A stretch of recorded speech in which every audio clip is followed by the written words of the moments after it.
Welcome to Galaxy Classes, where concepts become clear and learning becomes powerful. नमस्ते students, कैसे हैं आप सब? आज हम हिस्ट्री के पार्ट 2 का एक बहुत ही इंटरेस्टिंग चैप्टर शुरू करने जा रहे हैं, साइंस एंड टेक्नोलॉजी। पता है, ये चैप्टर आज़ादी के बाद यानी पोस्ट इंडिपेंडेंस इंडिया की उस अमेजिंग जर्नी के बारे में है कि कैसे हम आज यहाँ तक पहुँचे। और मैं बता दूं, ये सिर्फ एग्जाम्स के लिए ही नहीं, बल्कि आज के मॉडर्न इंडिया को आपसे मुझसे हम सबसे कनेक्ट करने के लिए, उसको समझने के लिए एब्सोल्युटली क्रूशियल है।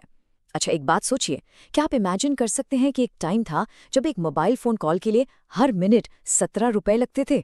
17 रुपीज़? जी हाँ, ऐसा था। तो चलिए इस सफ़र में चलते हैं और देखते हैं कि हम उस दौर से आज तक कैसे पहुंचे। तो आज का हमारा मिशन क्या है? चलिए देखते हैं मिशन ब्रेकडाउन। हम इस चैप्टर को 6 इंपॉर्टेंट सेक्शंस में आराम से स्टेप बाय स्टेप समझेंगे। सबसे पहले हम शुरू करेंगे भारत के स्पेस सफर से, फिर आगे बढ़ेंगे कम्युनिकेशन रेवोल्यूशन यानी इनसैट की कहानी पर, उसके बाद जमीन पर हुई तरक्की जैसे एनर्जी सेक्टर, फिर देखेंगे कोंकण रेलवे जैसे इंजीनियरिंग के कमाल, और फाइनली 21st सेंचुरी के लिए इंडिया का विजन क्या है उसको समझेंगे। I hope you are ready for this journey. तो चलिए शुरू करते हैं हमारे पहले सेक्शन के साथ, भारत का स्पेस सफर।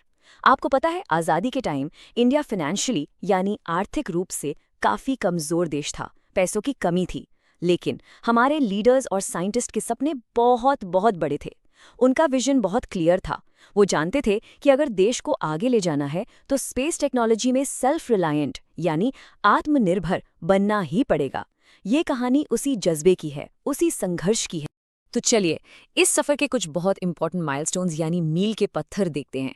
सबसे पहले 1961 में Indian national committee for space research, जिसे हम NCSR कहते हैं, बनाई गई। और पता है, इसी साल केरला के थुम्बा से इंडिया का पहला रिसर्च रॉकेट लॉन्च हुआ। एक छोटी सी शुरुआत। फिर आया 1967। ये साल इंडिया के लिए एक बहुत बड़ी जीत का साल था। क्यों? क्योंकि हमने अपना पहला indigenously build rocket Rohini 75 successfully launch किया। अब ये इंडिजिनसली वर्ड का मतलब क्या है? इसका मतलब है स्वदेशी, यानी पूरी तरह से मेड इन इंडिया टेक्नोलॉजी से हमारे अपने साइंटिस्ट ने बनाया। ये बहुत बड़ी बात थी। इसके ठीक 2 साल बाद 15 अगस्त 1969 को ISRO यानी इंडियन स्पेस रिसर्च ऑर्गेनाइजेशन की स्थापना हुई। और फिर 1975 में सोवियत रशिया की हेल्प से हमने अपनी पहली सैटेलाइट आर्यभट्टा लॉन्च की। इस एक लॉन्च ने दुनिया को साबित कर दिया कि इंडियन साइंटिस्ट ना सिर्फ सैटेलाइट बना सकते हैं, बल्कि उसे कंट्रोल भी कर सकते हैं। पूरे देश का confidence, it was sky high. तो जब आर्यभट्टा इतना सक्सेसफुल रहा, उसके बाद इसरो का फॉर्मल फॉर्मेशन हुआ।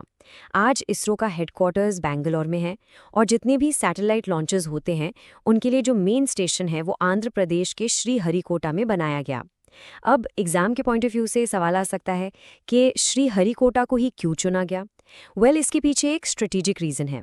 ये लोकेशन समुद्र के पास है और अर्थ के इक्वेटर के भी काफ़ी करीब है। इससे होता यह है कि रॉकेट लॉन्च करना आसान हो जाता है और फ्यूल एफिशिएंट भी होता है, यानी ईंधन की बचत होती है। ओके, अब एक बहुत ही इंपॉर्टेंट टेक्नोलॉजी को समझते हैं जिसका नाम है रिमोट सेंसिंग। 1979 में इंडिया ने सोवियत रशिया की मदद से भास्कर 1 नाम की एक सैटेलाइट लॉन्च की। अब सवाल उठता है कि ये रिमोट सेंसिंग है क्या? देखिए, सिंपल वर्ड्स में it's the technology to get information about the earth's surface from a distance using satellites.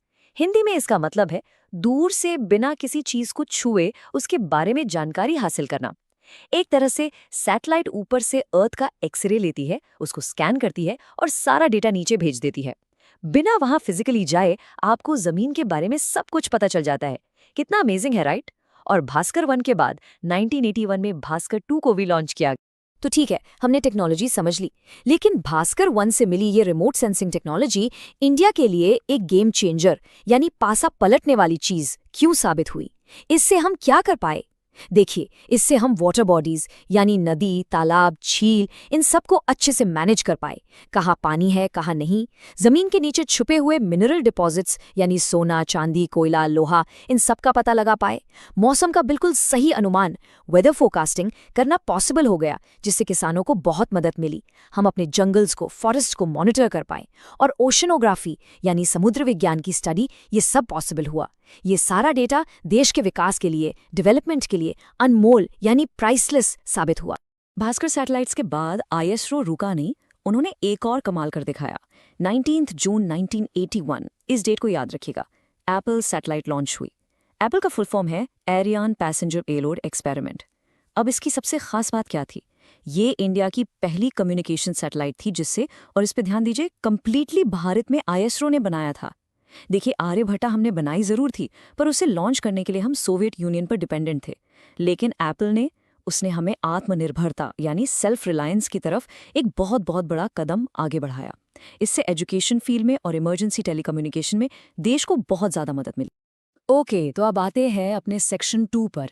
INS देश की धड़कन, ये नाम बिल्कुल सही है। स्टूडेंट्स, अगर एप्पल एक बड़ा कदम था तो आईएनएस सीरीज एक सच्ची क्रांति थी और ट्रू रेवोल्यूशन।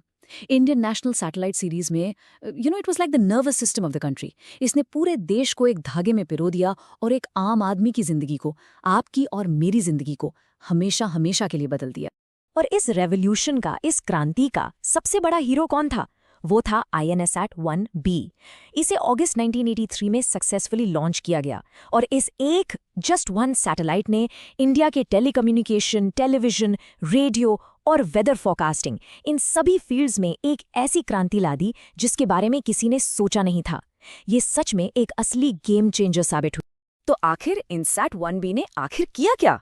चलिए देखते हैं। इसने देश के 207 आकाशवाणी यानी रेडियो स्टेशंस को आपस में कनेक्ट कर दिया। इसने सर्च एंड रेस्क्यू ऑपरेशंस, यानी जब कोई जहाज या प्लेन गुम हो जाता है, उन्हें ढूंढने में मदद की। वेदर फोरकास्टिंग को इतना एडवांस बना दिया कि बड़ी बड़ी तूफानों, साइक्लोन्स का हमें पहले से ही पता चलने लगा, जिससे लाखों जानें बची। इसने एजुकेशन को सपोर्ट किया और सबसे इम्पोर्टेंट, इसने टेलीमेडिसिन सर्विसेज शुरू की। अब ये टेलीमेडिसिन क्या है?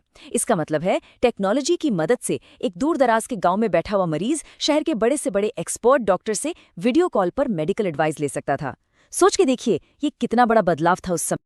अच्छा, अब तक तो हम आसमान की, स्पेस की बातें कर रहे थे। चलिए अब थोड़ा जमीन पर आते हैं। हमारा अगला सेक्शन है प्रोग्रेस ऑन द ग्राउंड। इसमें हम दो बहुत ज़रूरी चीज़ों पर फोकस करेंगे। एक है एनर्जी यानी ऊर्जा और दूसरा है रेलवे इंजन्स। ये दोनों ही आप मान के चलिए किसी भी देश की इकोनॉमी की लाइफलाइन होते हैं। तो सबसे पहले बात करते हैं एनर्जी की।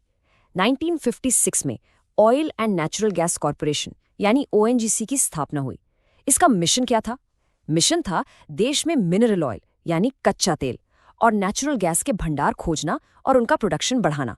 देखिए, आज़ादी के बाद हम तेल के लिए पूरी तरह दूसरे देशों पर निर्भर थे। ONGC को ये निर्भरता, ये डिपेंडेंसी कम करनी थी। तो अस्साम के दिग्बोई के बाद गुजरात के अंकलेश्वर में भी तेल के नए भंडार मिले। जमीन के बाद अब खोज समुद्र तक पहुंची। 1974 में ONGC ने रशियन साइंटिस्ट की मदद से बॉम्बे हाई एरिया में तेल की खोज शुरू की। ये काम सागर सम्राट नाम के एक ड्रिल शिप से किया गया। अब ड्रिल शिप क्या होता है? ये एक स्पेशल जहाज होता है, a kind of floating platform, जिस पर समुद्र के नीचे ड्रिल करके तेल निकालने की मशीनरी लगी होती है। और ये मेहनत रंग लाई। 1975 से यहाँ से तेल और नेचुरल गैस निकालना शुरू हो गया। अब बॉम्बे हाई की खोज कितनी इम्पोर्टेंट थी, इसका अंदाजा आप इन नंबर से लगा सकते हैं। ये एरिया अकेले देश के टोटल मिनरल ऑयल प्रोडक्शन का 38% कंट्रीब्यूट करता है और देश की 14% क्रूड ऑयल की जरूरत को पूरा करता है। Just imagine the impact. आज यहाँ 8500 से भी ज्यादा ऑयल वेल्स हैं। इस एक खोज ने इंडिया की एनर्जी सिक्योरिटी को बहुत बहुत मजबूत किया। एनर्जी के बाद अब चलिए बात करते हैं रेलवे इंजन्स की। आज़ादी के बाद हमें इसके लिए भी दूसरे देशों पर डिपेंड रहना पड़ता था। तो इस सिचुएशन को बदलने के लिए वेस्ट बंगाल के चित्तरंजन में चित्तरंजन लोकोमोटिव वर्क्स फैक्ट्री शुरू की गई। यहाँ पर स्टीम, इलेक्ट्रिक और डीजल तीनों तरह के इंजन्स बनाए गए और देश का पहला डीजल इंजन वाराणसी के डीजल लोकोमोटिव वर्क्स में बनाया गया। हमने ना सिर्फ अपनी ज़रूरत पूरी की, बल्कि इतने केपेबल हो गए कि हम श्रीलंका, बांग्लादेश और वियतनाम जैसे देशों को रेलवे इंजन्स एक्सपोर्ट भी करने लगे। ये मेड इन इंडिया की एक बहुत बड़ी जीत। चलिए अब आते हैं सेक्शन 4 पर, कनेक्टिंग इंडिया। स्पेस और एनर्जी के बाद अब बात करते हैं उस नेटवर्क की जिसने लोगों को आपस में जोड़ा। ये कहानी है टेलीकम्युनिकेशन की, जिसने मॉडर्न इंडिया की नस नस को आपस में जोड़ दिया। अच्छा, इंटरनेट से पहले के ज़माने में अर्जेंट मैसेजेस तेज़ी से कैसे भेजते थे? उसके लिए एक सर्विस थी जिसका नाम था टेलेक्स। इसे 1963 में डिपार्टमेंट ऑफ टेलीकम्युनिकेशन ने शुरू किया था। ये एक ऐसी सर्विस थी जिससे आप टाइप किया हुआ मैसेज देश के एक कोने से दूसरे कोने तक बहुत तेजी से भेज सकते थे। 1969 में तो दिल्ली में देवनागरी स्क्रिप्ट यानी हिंदी में टेलेक्स सर्विस भी शुरू हो गई। धीरे धीरे ये पूरे देश में फैल गई। लेकिन ऑफ कोर्स 1990 के बाद जब इंटरनेट का बूम आया तो इस सर्विस की ज़रूरत कम हो। हमने इनसैट सैटेलाइट्स के बारे में तो पढ़ा, लेकिन सोचिए सैटेलाइट से कम्युनिकेट करने के लिए ज़मीन पर भी तो स्टेशंस चाहिए ना। इन्हें कहते हैं अर्थ स्टेशंस। तो 1967 में अहमदाबाद के पास जोधपुर टेकरा में और 1970 में पुणे के पास आरवी में डोमेस्टिक सैटेलाइट कम्युनिकेशन अर्थ स्टेशंस बनाए गए। इनका मेन मकसद ये था कि हम अपने ही देश में अपने साइंटिस्ट और टेक्नीशियंस को ऐसे स्टेशंस बनाने और चलाने की ट्रेनिंग दे सके ताकि हम इस फील्ड में भी आत्मनिर्भर बन सके। आजकल तो हम हर एड्रेस के लिए पिन कोड यूज करते हैं, लेकिन ये शुरू कब हुआ? 15 अगस्त 1972 को पोस्ट एंड टेलीग्राफ डिपार्टमेंट ने 6 डिजिट पिन कोड सिस्टम शुरू किया। पिन कोड का फुल फॉर्म है पोस्टल इंडेक्स कोड और इसका मकसद था मेल को यानी चिट्ठियों को इफिशिएंटली डिस्ट्रीब्यूट करना। पूरे देश को 9 मेन रीजन्स में बांटा गया। पिन कोड का पहला डिजिट आपका रीजन बताता है, दूसरा डिजिट सब रीजन, तीसरा मेन डिस्ट्रिक्ट और आखिरी 3 डिजिट आपके लोकल पोस्ट ऑफिस का कोड होता है। और हाँ, इसी के साथ 1986 में स्पीड पोस्ट सर्विस भी शुरू हुई ताकि जरूरी मेल और तेजी से पहुंचाई जा सके। अब देखते हैं इंडिया पूरी दुनिया से कैसे जुड़ा। 1972 में ओवरसीज कम्युनिकेशन सर्विस शुरू हुई। फिर 1976 में IST सर्विस आई, जिससे आप इंडिया में बैठे बैठे for the first time Mumbai से डायरेक्ट लंदन डायल कर सकते थे। इमेजिन कीजिए उस टाइम ये कितनी बड़ी बात थी। फिर 1986 में विदेश संचार निगम लिमिटेड यानी VSNL बनी और यही VSNL 1990s में इंडिया का मेन इंटरनेट सर्विस प्रोवाइडर बना। इस पूरे टेलीकॉम रेवोल्यूशन के पीछे सम पित्रोदा जैसे विजनरीज का बहुत बड़ा हाथ था। और अब आते हैं उस चीज पर जो आज हम सब की जिंदगी का एक इम्पॉर्टेंट हिस्सा है, मोबाइल फोन्स। इंडिया में मोबाइल फोन सर्विस 22 अगस्त 1994 को शुरू हुई और जैसा मैंने शुरुआत में बताया था, उस टाइम एक मोबाइल हैंडसेट 45,000 रुपए का आता था और 1 मिनट कॉल करने के 17 रुपए लगते थे। बहुत ही महंगा था। लेकिन 1999 के बाद जब प्राइवेट कंपनीज इस फील्ड में आईं तो जबरदस्त कंपटीशन बढ़ा और सर्विस सस्ती और बेहतर होती चली गई। और आज देखिए हम कहाँ पहुंच गए हैं। बढ़ते कंपटीशन और कंज्यूमर नीड्स को देखते हुए साल 2000 में BSNL यानी भारत संचार निगम लिमिटेड को बनाया गया। इसका काम था लोगों को डायरेक्ट सर्विसेज प्रोवाइड करना, चाहे वो लैंडलाइन टेलीफोन हो, मोबाइल फोन्स हो, इंटरनेट हो या ब्रॉडबैंड, सब एक जगह। इससे पॉलिसी मेकिंग और सर्विस प्रोवाइडिंग को अलग अलग कर दिया गया, जिससे पूरा सिस्टम और एफिशिएंट हो गया।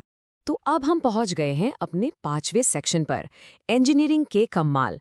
साइंटिस्ट के बाद अब बात करते हैं हमारे इंजीनियर्स की, जिन्होंने कुछ ऐसे कमाल किए जिसने देश की तस्वीर ही बदल दी। और इसमें हमारा मेन फोकस रहेगा इंडियन रेलवेज पर। स्टूडेंट्स, इस स्लाइड पर बहुत ध्यान दीजिएगा। इस टॉपिक पर एग्जाम में शॉर्ट नोट जरूर पूछा जा सकता है। कोंकण रेलवे जो 1998 में शुरू हुई, एक सच्चा इंजीनियरिंग मार्वल है। जरा सोचकर देखिए, 760 किलोमीटर लंबा ट्रैक 4 स्टेट्स को जोड़ता है और इस मुश्किल पहाड़ी रास्ते में 92 टनल्स हैं और 2000 से भी ज्यादा छोटे बड़े पुल हैं। इसका सबसे ऊंचा पुल पनवाल नदी पर 64 मीटर ऊंचा है। यहाँ लैंडस्लाइड्स का खतरा हमेशा रहता है, इसलिए इससे बचने के लिए रेलवे इंजन्स में स्पेशल सेंसर्स भी हैं। ये सारे फैक्ट्स जरूर याद रखें। आप जानते हैं, ऐसे बड़े ऑलमोस्ट इम्पॉसिबल लगने वाले प्रोजेक्ट्स के पीछे एक स्ट्रॉन्ग विजन होता है। कोंकण रेलवे और दिल्ली मेट्रो जैसे प्रोजेक्ट्स का विजन ई श्रीधरन ने पूरा किया। उन्हें मेट्रो मैन भी कहते हैं। उन्होंने ये साबित किया कि इंडिया में वर्ल्ड क्लास इंफ्रास्ट्रक्चर प्रोजेक्ट्स बिल्कुल टाइम पर और बजट के अंदर बन सकते हैं। उनका कंट्रीब्यूशन हमेशा सराहने लायक रहेगा। रेलवे में एक और बहुत बड़ा बदलाव आया साल 1984 में। पहली बार दिल्ली में कंप्यूटराइज्ड रिजर्वेशन सिस्टम शुरू हुआ। इससे पहले टिकट बुक करने के लिए घंटों तक लंबी लंबी लाइनों में लगना पड़ता था। कंप्यूटर्स के आने से ये पूरा सिस्टम एफिशिएंट, फास्ट और ट्रांसपेरेंट हो गया। और इसी साल 1984 में इंडिया की पहली मेट्रो कोलकाता में शुरू हुई। ये अर्बन ट्रांसपोर्ट में एक नए युग की, एक नए एरा की शुरुआत थी। तो हम अपने लेसन के आखिरी सेक्शन पर आ गए हैं, vision for the 21st century. हमने देखा कि आज़ादी के बाद से इंडिया ने साइंस और टेक्नोलॉजी में कितनी लंबी, कितनी ऊंची छलांग लगाई है। अब आगे का रास्ता क्या है, आगे का विजन क्या है? आपकी टेक्स्ट बुक में एक बहुत ही खूबसूरत, बहुत ही पावरफुल लाइन लिखी है। India is an important 21st century nation which has always used technology for establishing peace in the world. इसका मतलब है कि भारत 21वीं सदी का एक महत्वपूर्ण देश है जिसने हमेशा अपनी टेक्नोलॉजी का इस्तेमाल दुनिया में शांति स्थापित करने के लिए किया है, ना कि तबाही के लिए। ये इंडिया की कोर फिलॉसफी है। अच्छा, आपकी टेक्स्ट बुक में एक लेट्स डिस्कस बॉक्स है। चलिए इस पर थोड़ा सोचते हैं। मोबाइल फोन टेक्नोलॉजी में पिछले कुछ सालों में क्या क्या बदलाव आए हैं, जरा सोच के देखिए। 1994 के उस 45,000 रुपए के फोन से जिससे सिर्फ कॉल होता था, आज के स्मार्टफोन तक का सफर। इसके एडवांटेजेस क्या हैं और इसके डिसएडवांटेजेस यानी नुकसान क्या हैं, इस पर जरूर सोचिए और अपने दोस्तों से, अपने टीचर से डिस्कस कीजिए। तो चलिए इस पूरे चैप्टर को जल्दी से रीकैप कर लेते हैं, खास तौर पर एग्जाम के पॉइंट ऑफ व्यू से। आपको क्या क्या जरूर याद रखना है। इसरो की जर्नी, जिसमें आर्यभट्टा पहली सैटेलाइट थी और एप्पल पहली पूरी तरह से indigenous communication satellite. Remote sensing के लिए भास्कर 1 और उसके यूजर्स। इनसैट, जिससे कम्युनिकेशन में रेवोल्यूशन आया। ओएनजीसी और बॉम्बे हाई का ऑयल प्रोडक्शन में कितना कंट्रीब्यूशन है।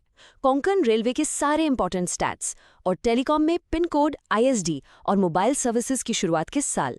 ये की पॉइंट्स आपके आंसर्स के लिए बहुत जरूरी हैं, इन्हें नोट कर लीजिए। और अब जाते जाते एक सवाल मैं आपके लिए छोड़ रहा हूँ। इंडिया ने इतना कुछ अचीव किया है, आपके हिसाब से भारत का अगला महान नेक्स्ट ग्रेट टेक्नोलॉजिकल इन्वेंशन क्या होगा? क्या वो आर्टिफिशियल इंटेलिजेंस में होगा, या ग्रीन एनर्जी में, या स्पेस एक्सप्लोरेशन में? इस पर सोचिए, क्योंकि फ्यूचर आप जैसे स्टूडेंट्स के आइडियाज और मेहनत से ही बनेगा। This lesson was brought to you by Galaxy Classes, created only for study and concept clarity.